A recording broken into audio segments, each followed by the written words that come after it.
Imagine stumbling across a building in the middle of the wasteland, dark, decaying, and abandoned. But the second you step inside, you feel it. This place is different. It's almost like it's alive, watching you. Welcome to the Dunwich Building, the strangest, creepiest, and most haunted spot in all of Fallout. This isn't just another ruin. This place has secrets, terrifying, twisted secrets. Let's dive into why the Dunwich Building still gives players chills to this day.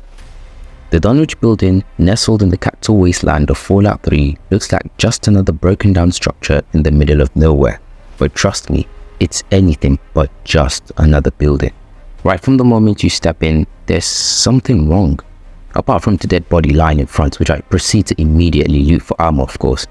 It's dark, it's eerie, and there's this underlying sense of dread. Like something terrible happened here, and that's because it did. The Dunwich Buildings are not to H.P. Lovecraft's famous horror story, the Dunwich Horror, and Fallout's developers were clearly going for the same unsettling supernatural vibe.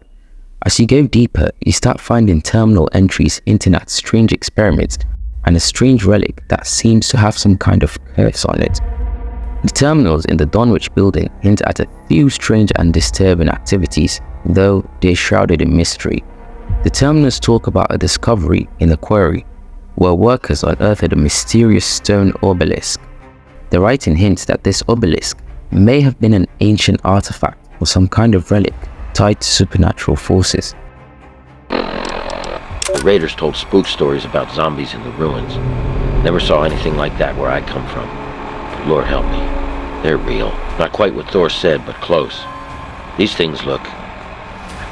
I think they really used to be people.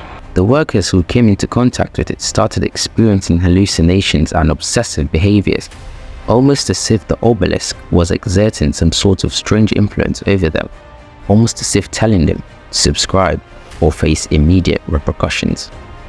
The workers and staff seemed to be affected by something beyond radiation or any typical wasteland hazard.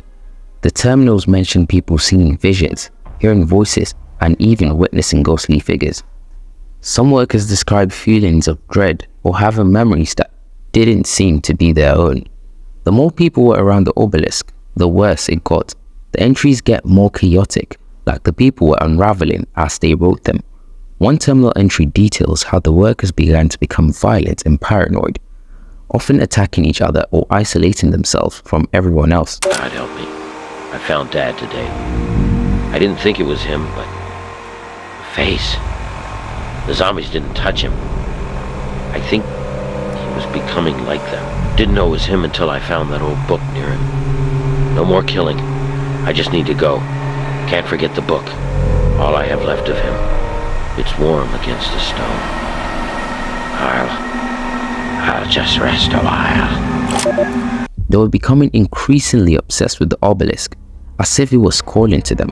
One of the most chilling entries describes a worker who, after spending too much time near the artifact, starts repeating strange phrases and writing in an unknown language.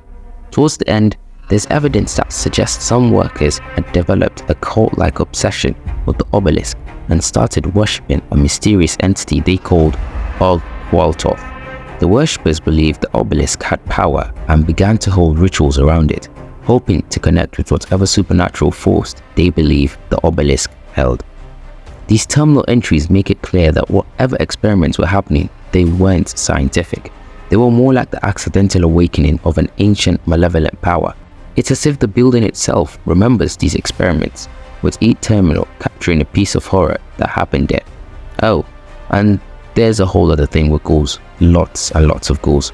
So fucking annoying. One of the weirdest things about the building is that as you walk through the Dunwich Building, you start to see visions, flashes of people who were once alive here, almost like ghosts. You're seeing echoes of the past, like the building is forcing you to relive the horrors that happened within its walls. If you're brave, or should I say foolish enough to reach lower levels, you'll find the real source of all this creepiness, the altar of Ug-Qualtoth, the entity I mentioned earlier, which the workers seemed to worship in a sense. This altar is almost like Fallout's version of an ancient cursed artifact, and it seems to have driven everyone who came into contact with it insane. The Dunwich Building stands out as one of the strangest places in Fallout because it's different. It doesn't follow the series' usual science-based logic. It's got this supernatural vibe, almost like a horror movie, and it taps into a fear that there's something bigger, darker, and ancient lurking out there in the wasteland. Sure, there are other haunted locations in Fallout, but nothing captures that eerie, haunted feeling like the Dunwich Building. So if you're ever wandering through the capital wasteland and you come across the Dunwich Building, maybe think twice before going inside. Or go in and see if you can survive the terror that's driven so many others mad. Thanks for watching, and as always, stay alert, stay armed, and try to stay out of spooky buildings unless you're looking for a good scare. If you enjoyed the video, like and subscribe. Thank you.